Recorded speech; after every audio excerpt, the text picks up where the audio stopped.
नमस्कार, स्वागत है आपका। मैं हूं आपके साथ दिनेश अवस्थी। यूपी में अखिलेश यादव और जयंत चौधरी के बीच क्या सब कुछ ठीक ठाक चल रहा है या नहीं, ये सवाल यूपी के सियासी हलकों में अचानक उठने लगा है। सीट बंटवारे पर जयंत चौधरी अखिलेश से नाराज हैं। एक हफ्ते में जयंत ने चुनावी कार्यक्रमों से दूरी बना रखी है। जयंत 36 से 40 सीटों की मांग कर रहे हैं, जबकि अखिलेश 28 सीट ही उन्हें देना चाहते हैं। बता दें कि पिछले साल चौधरी अजीत सिंह के निधन के बाद जयंत चौधरी के सामने अपनी पार्टी के खोते जनाधार को बचाने की चुनौती है। किसान आंदोलन ने जयंत को वो मौका भी दिया है।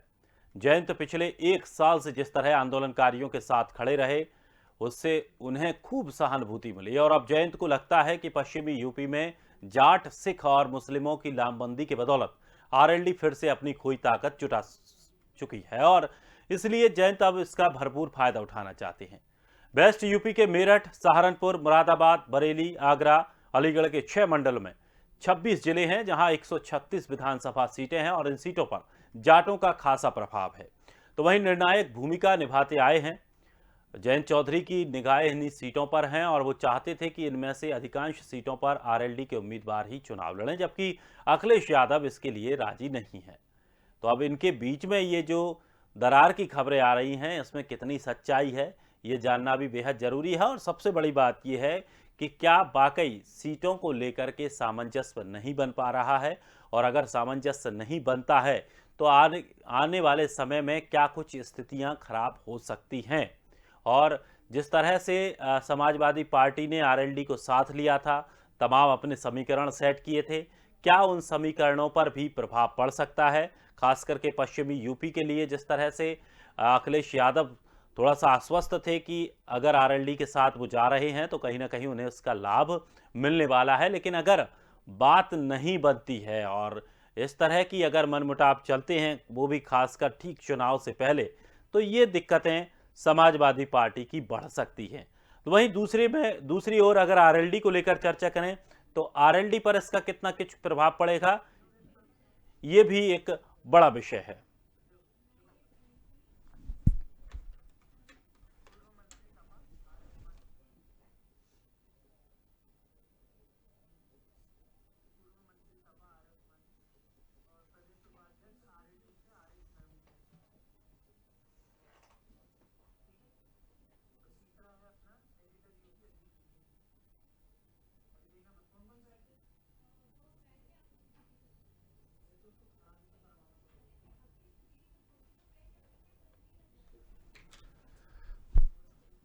तो समाजवादी पार्टी और आरएलडी के बीच में दरारें पड़ती दिखाई दे रही हैं और जिस तरह से ये जो खबरें लगातार सामने आ रही हैं कि सीटों को बंटवारे को लेकर अभी सामंजस्य नहीं बन पाया है, तो वहीं आरएलडी की अगर बात करें तो वो लगभग 36 से 40 सीटें चाहती है। तो वहीं अखिलेश यादव चाहते हैं कि सिर्फ 28 सीटें ही आरएलडी को दे सकते हैं।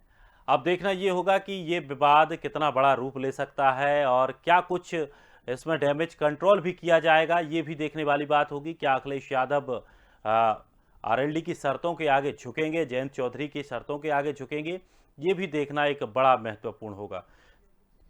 चलिए, हमारे साथ डॉक्टर आर ए उस्मानी, पूर्व मंत्री समाजवादी पार्टी से, और आरिफ महमूद, प्रदेश उपाध्यक्ष आरएलडी से जुड़ गए हैं। दोनों मेहमानों का बहुत बहुत स्वागत है। आरिफ जी, सबसे पहले आपसे सवाल पूछना चाहूंगा, क्या वाकई में जो राजनीतिक बाजारों में खबरें चल रही हैं कि आरएलडी और सपा के बीच अभी फिलहाल सब कुछ ठीक नहीं चल रहा है, सीटों को लेकर के बात नहीं बन पाई है?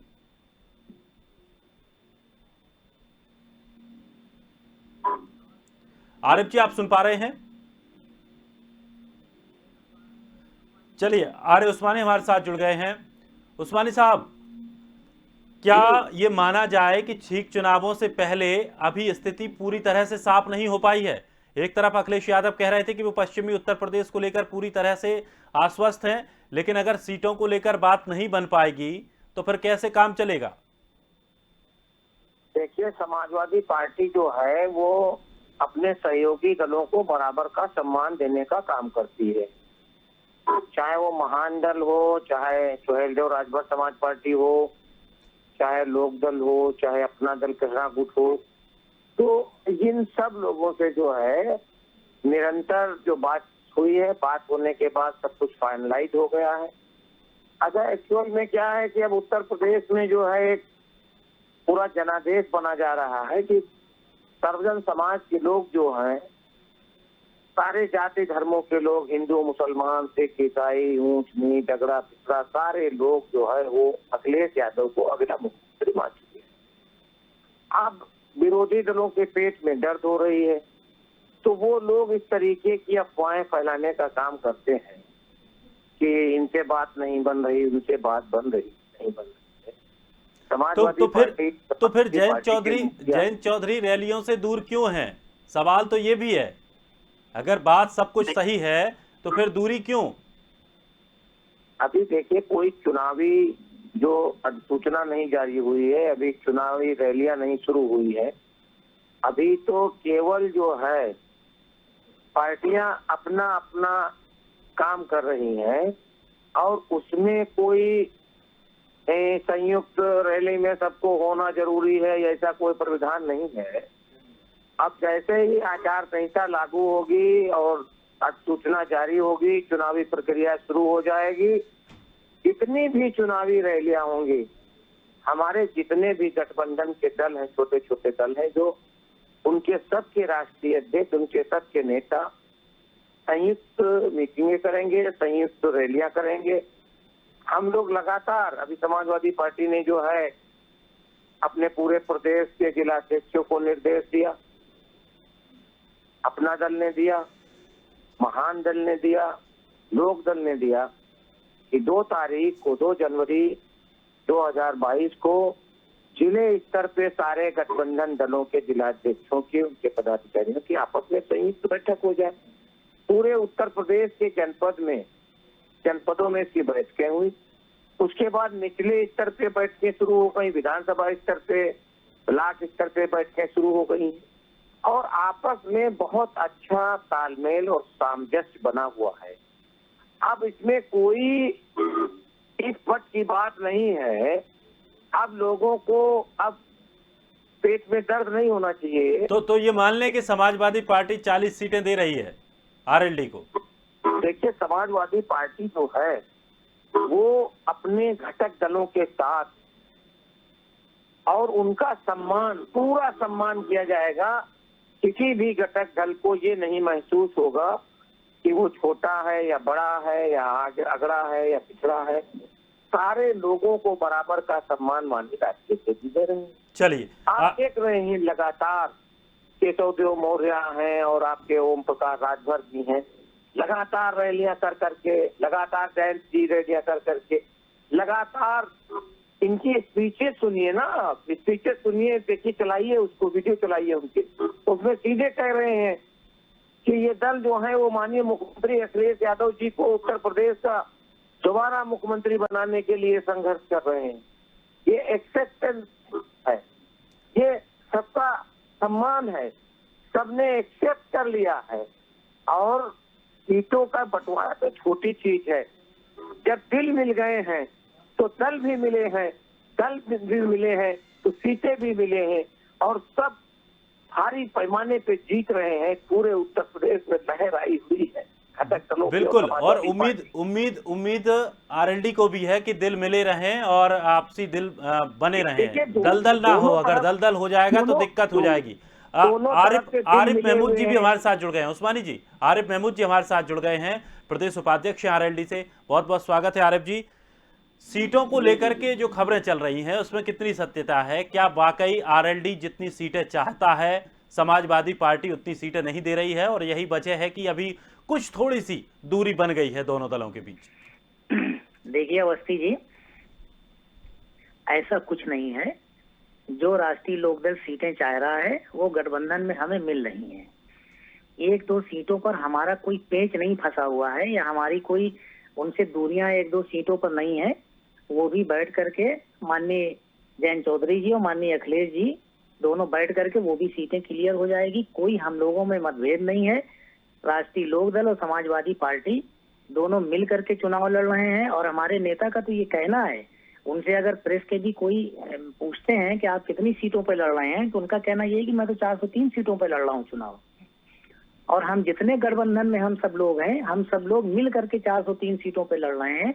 समाजवादी पार्टी के साथ हम लोग हैं और रहेंगे, और आने वाले दिनों में हम लोग पूरी तरीके से पश्चिमी उत्तर प्रदेश में, आप ये देखिएगा अभी 10 तारीख से हमारा रथ निकलने जा रहा है राष्ट्रीय लोक दल का जयंत चौधरी जी के नेतृत्व में, और जहां जहां पर बड़ी मीटिंगें होंगी वहां पर भी माननीय अखिलेश जी भी होंगे, और जहां जहां नहीं हो पाएंगे वहां भी जयंत चौधरी तो है ही है वहां पर। आप देखिए अभी जो इगलास में जो मीटिंग हुई थी, अखिलेश जी वहां पे नहीं पहुंच पाए थे, उन्होंने अपने आप को आइसोलेट कर रखा था, इसलिए वहां पे नहीं पहुंच पाए थे, मगर माननीय अखिलेश जी के रिप्रेजेंटेटिव बन करके वो सलीम शेरवानी साहब पहुंचे थे, प्रदेश अध्यक्ष जी भी थे वहां पर, और जैन जी ने, हमारे नेता ने, जैन जी ने अखिलेश जी की सारी उन बातों को कोट किया था जो उनको उस मीटिंग में बोलना था, और वो नहीं आ पाए थे। वो माननीय अखिलेश जी की सारी बातें हमारे नेता ने उस इतने बड़े मजमे में उन्होंने किया था कि एक सारी रिकॉर्ड तोड़ रैली जो है हमारी इजलास में हुई थी, और आने वाले दिनों में भी पश्चिमी उत्तर प्रदेश में बड़ी मजबूती से राष्ट्रीय लोक दल खड़ा है, माननीय अखिलेश जी के साथ खड़ा है, और हम लोग बहुत अच्छा प्रदर्शन। चलिए, हमारे साथ यूपी एडिटर अकील सिद्दीकी भी जुड़ गए हैं। अकील, अभी दोनों दलों से बात की, जो एक तरफ से उत्तर प्रदेश की राजनीति में जो एक खबर चल रही है कि समाजवादी पार्टी और आरएलडी के बीच कुछ ठीक ठाक नहीं चल रहा है, कुछ शायद सीटों को लेकर के दिक्कतें हैं। दोनों पार्टियों के प्रतिनिधि यहां पर बैठे हैं, दोनों उन चीजों को नकार रहे हैं, लेकिन वास्तविकता क्या है, हवा क्या चल रही है?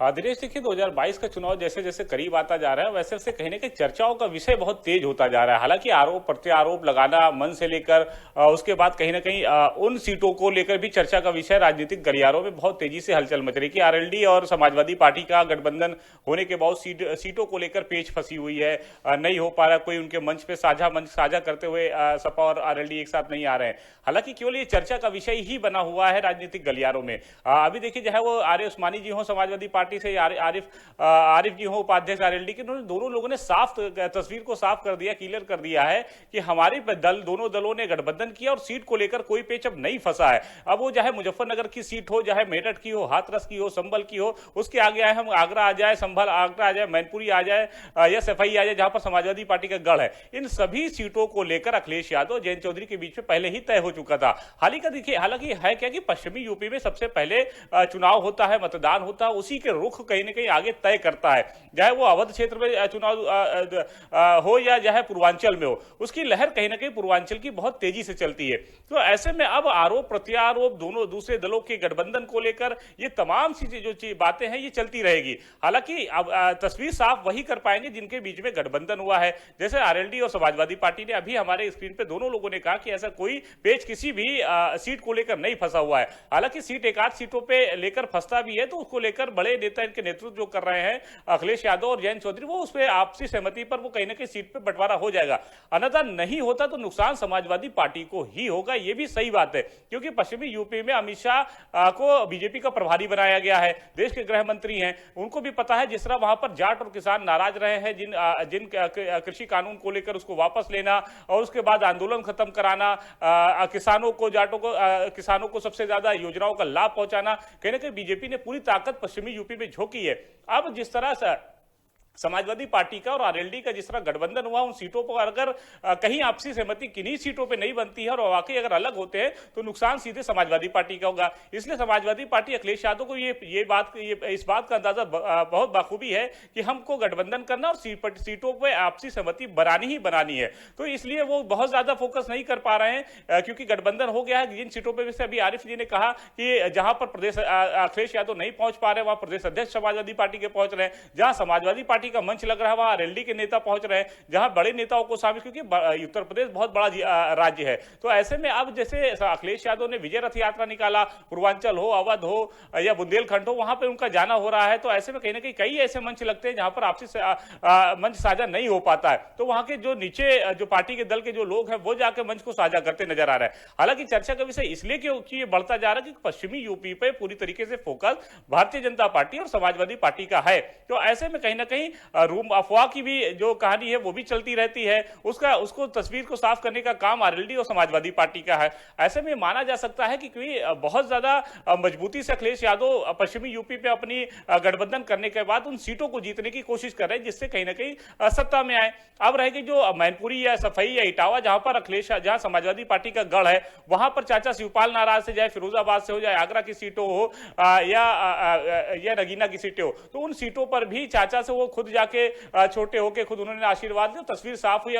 शिवपाल यादव हर जगह कहते नजर आ रहे हैं कि हम जब साथ है तो हम कहीं ना कहीं मंच पे भी सामने साथ नजर आएंगे चुनाव आते आते। तो ऐसे में कहीं ना कहीं समाजवादी पार्टी उन छोटे दलों को भी साथ लेके चल रही है जहां पर दबदबा है, चाहे वो जयंत चौधरी का पश्चिमी यूपी में हो, पूर्वांचल में ओम प्रकाश राजभर का हो, उन सभी दोनों दलों को लेकर वो साथ चल रहे हैं। ऐसे में अब देखिए जिम्मेदारी अखिलेश यादव, जयंत चौधरी या ओम प्रकाश राजभर की केवल नहीं बनी है, उन दलों में सबसे जो छोटे जो नेता हैं या जो पद पर हैं पार्टी के दल में है, उनको भी जिम्मेदारी कि उनको घर घर जाना है उनको, और इस चीज का कहीं ना कहीं बखान भी करना है कि हमारे किस दल से गठबंधन हुआ है, वोट किसको करना है। जब सीट का बंटवारा हो जाएगा, अधिसूचना जारी हो जाएगी, सिंबल पर किन सीटों पर कौन सा दल चुनाव प्रत्याशी लड़ेगा, तो उसका काम सेकंड पार्ट में आएगा। हालांकि अभी मन साझा करने को लेकर कहीं ना कहीं पश्चिमी यूपी में भारतीय जनता पार्टी और समाजवादी पार्टी ये आमने सामने है। निश्चित तौर पर अब इसका फायदा लाभ कितना होगा ये 2022 का चुनाव का नतीजा ही तय करेगा कि ऊंट किस करवट दिनेश बैठी है। लेकिन कहीं ना कहीं पश्चिमी यूपी में समाजवादी पार्टी और बीजेपी का पूरी तरीके से फोकस नजर आ रहा है। अखिल, यहीं पे अगर इस बात पर भी गौर किया जाए, पिछली बार जो विधानसभा चुनाव हुए समाजवादी पार्टी कांग्रेस के साथ गई और एक बड़ा नुकसान हुआ समाजवादी पार्टी को। इस बार छोटे छोटे दलों को चुना है समाजवादी पार्टी ने। ये रणनीति कितनी कामयाब दिख रही है?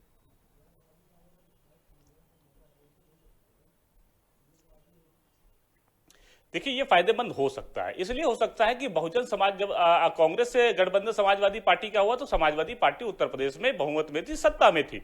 कांग्रेस में होने के बाद कहीं ना कहीं उनका नुकसान हुआ।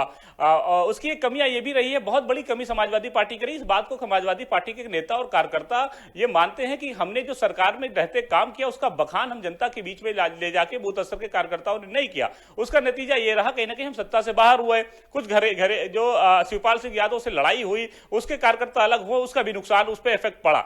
दूसरी बात, जब बहुजन समाज पार्टी से जब उनका गठबंधन लोकसभा सीट पर हुई है, आप उसका इतिहास उठा के देखिए कि समाजवादी पार्टी के जो वोट बैंक थे, जो चाहे वो यादव वोट बैंक रहा हो, चाहे मुस्लिम वोट बैंक रहा हो या कुर्मी वोट बैंक रहा हो, उस वोट बैंक का फायदा बहुजन समाज पार्टी को मिला, उनके प्रत्याशियों को मिला। और यही वजह रहा कि बहुजन समाज पार्टी 10 लोकसभा सीटों पर जीत हासिल की। हालांकि अखिलेश यादव ने उस पर जीत हासिल नहीं इसलिए की कि जो vote bank Bahujan Samaj party का था वो समाजवादी पार्टी प्रत्याशियों को नहीं मिला लोकसभा में। तो कहीं ना कहीं जो बड़े दलों से उन्होंने गठबंधन किया, उसका इतिहास उन्होंने जो चिंतन मंथन किया, उसमें सामने नतीजा है कि हमारे जो समाजवादी पार्टी का वोट बैंक है वो कहीं ना कहीं कांग्रेस में और सपा में बसपा में ट्रांसफर हुए प्रत्याशियों में। लेकिन जो बहुजन समाज पार्टी का वोट बैंक था और कांग्रेस का वोट बैंक था वो ट्रांसफर नहीं हो पाए समाजवादी पार्टी में। इसलिए अखिलेश यादव ने उन छोटे दलों पर जो वोट कटवा टाइप के जो दल थे उनसे पूरे तरीके से गठबंधन किया कि कहीं ना कहीं ये जाके जनता के बीच में जाते हैं, बूथ स्तर पर इनके ये मजबूत है। तो उन दलों में चाहे पूर्वांचल का हो, चाहे पश्चिमी यूपी में हो, चाहे अवध में हो, चाहे बुंदेलखंड में, उन तमाम सीटों पर उन्होंने आपसी गठबंधन करके कहीं ना कहीं सत्ता में आने की कोशिश कर रहे हैं। हालांकि देखिए दो बड़े दल हैं, चाहे वो जयंत चौधरी का पश्चिमी यूपी में हो, वो दबदबा है। किसानों ने महासम्मेलन करके उन्होंने कहा था कि हमने अजीत सिंह को साथ छोड़कर कहीं ना कहीं बड़ा नुकसान किसानों ने किया, तो उसका लाभ समाजवादी पार्टी उठाने की कोशिश कर रही है। निश्चित तौर पर पूर्वांचल की बात करें, अगर उत्तर प्रदेश को जीतना है तो पूर्वांचल जीतना बहुत ही अहम है। तो ऐसे में ओम प्रकाश राजभर बीजेपी के नेता रहे हैं, बीजेपी में कैबिनेट मिनिस्टर रहे, वो कहीं ना कहीं वहां पे उनका दामन छोड़ने के बाद समाजवादी पार्टी का दामन थामा है। तो इसका फायदा भी मिलेगा, ऐसा नहीं कि नहीं मिलेगा। निश्चित तौर पे वहां पर अगर हम निषाद पार्टी की बात करें तो उन्होंने 2 गुट निषाद का है, उसमें से 1 गुट ने समाजवादी पार्टी का कहीं ना कहीं गठबंधन हुआ। तो इन छोटे दलों का फायदा समाजवादी पार्टी को इस बार मिलेगा। हालांकि बीजेपी से पीछे नहीं है, बीजेपी भी उन सभी छोटे दलों से भी गठबंधन कर रही है और उसके साथ साथ उत्तर प्रदेश के 7 चेहरे को कैबिनेट में भी जगह दी है। तो वो कैबिनेट जो मिनिस्टर बनाएगा वो भी छोटे दलों से आते हैं। तो ऐसे में उसका लाभ उठाने की कोशिश पूर्वांचल से लेकर अवध तक और अवध से लेकर बुंदेलखंड और बुंदेलखंड से लेकर पश्चिमी यूपी तक बीजेपी करती नजर आ रही है। हालांकि ये देखने वाली बात है कि ये फार्मूला कितना फायदेमंद होगा, लेकिन छोटे दलों के पास इस बार सत्ता की चाबी जरूर रहेगी। बिल्कुल, और हर बार उत्तर प्रदेश में ये स्थिति रहती है, छोटे दल काफी महत्वपूर्ण अपनी निर्णायक भूमिका निभाते हैं। डॉक्टर उस्मानी, अगर हम बात करें कि चलिए किसी तरह का कोई विवाद नहीं है, तो क्या अब आने वाले दिनों में दोनों बड़े नेता एक साथ एक मंच पर दिखेंगे और क्या वाकई में किसी भी तरह की कोई सीटों को लेकर दिक्कतें नहीं होंगी?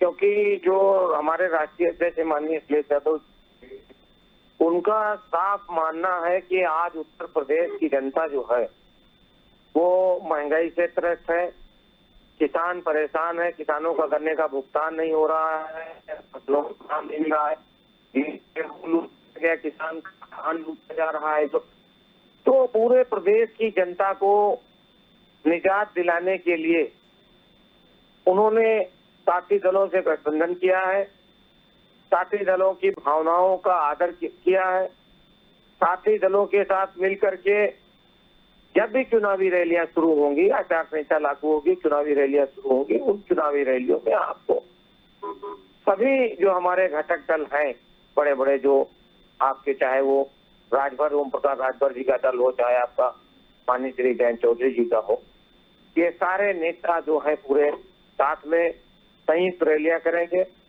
आप और पश्चिम से लगाकर, पूर्वांचल से लगाकर पश्चिम तक पूरी तरीके से विपक्षी दलों का सफाया करेंगे, जो विरोधी दल हैं हम लोगों के, और उत्तर प्रदेश में भारी बहुमत की जो है वो सरकार बनेगी। और जो जुल्म और ज्यादती है पूरे उत्तर प्रदेश में लोगों को सताया गया है, तबाह किया गया है, किसानों को परेशान किया गया है, पत्रकारों की हत्याएं हुई हैं, वकीलों की हत्याएं हुई हैं, लगातार कानून व्यवस्था जो है खराब हुई है, इन सब से निजात दिलाने का काम जो है उत्तर प्रदेश में समाजवादी पार्टी करेगी। चलिए, और समाजवादी पार्टी और उसके घटक दलों ने ये तहिया किया है कि उत्तर प्रदेश के सभी बिजली उपभोक्ताओं को 300 यूनिट तक बिजली फ्री दी जाएगी, सिंचाई जो है, सिंचाई वाली बिजली जो है वो पूरी फ्री की जाएगी, किसानों की आय बढ़ाई जाएगी, किसानों का जो गन्ने का बकाया भुगतान जो बीजेपी नहीं कर पाई है वो भुगतान कराने का काम समाजवादी पार्टी करेगी। और जो महिलाएं हैं उत्तर प्रदेश की, जो गैस सिलेंडर जो 300 रुपए का था जिसको 1000 रुपए का कर दिया है सरकार ने, दोनों डबल इंजन की सरकार ने 1000 रुपए का किया है, उस सिलेंडर को खरीदने के लिए जितने भी गरीब महिलाएं हैं पूरे उत्तर प्रदेश की, 1 करोड़ हो, 1.5 करोड़ हो, उन सबको 1500 रुपए महीने उनको पेंशन दी जाएगी, जो 18,000 रुपए साल की है।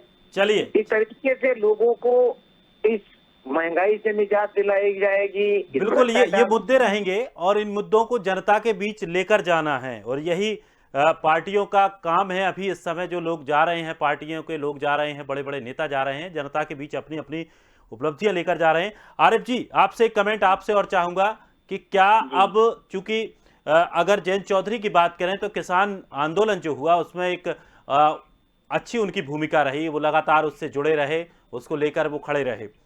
क्योंकि अब आंदोलन खत्म हो चुका है, क्या उसका कुछ लाभ अब आरएलडी को मिल पाएगा?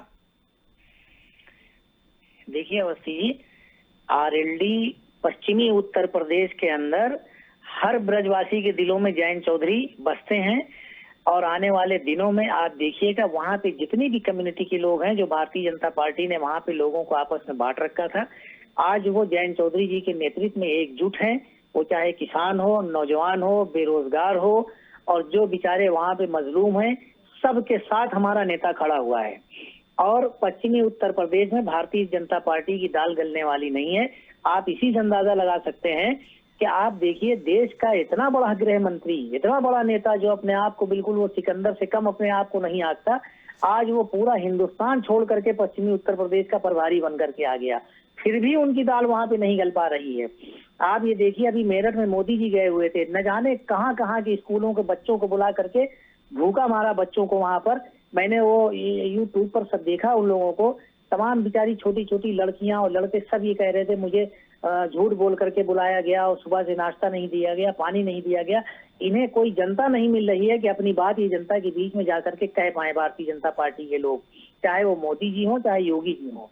आज इनके विधायक, इनके जो मंत्री हैं, ये उस क्षेत्र में घुस नहीं पा रहे हैं जहां से वो जीत करके 5 साल उन्होंने राज किया है और इन सब किसानों को इन्होंने धोखा दिया है।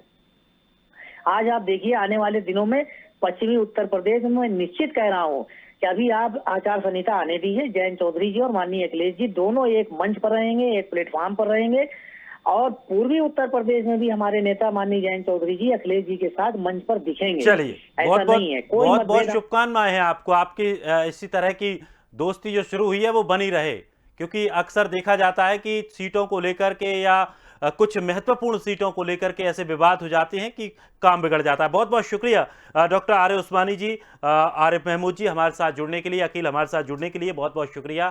तो 36 से 40 सीटों की मांग जयंत चौधरी की बताई जा रही है। अब देखना यह होगा कि फिलहाल तो अभी मना कर रहे हैं दोनों पार्टियों के जो प्रवक्ता हैं, उन्होंने साफ तौर पर कहा है प्रतिनिधियों ने कि किसी तरह का कोई विवाद नहीं है। आने वाले समय में दोनों बड़े नेता एक मंच पर दिखाई देंगे।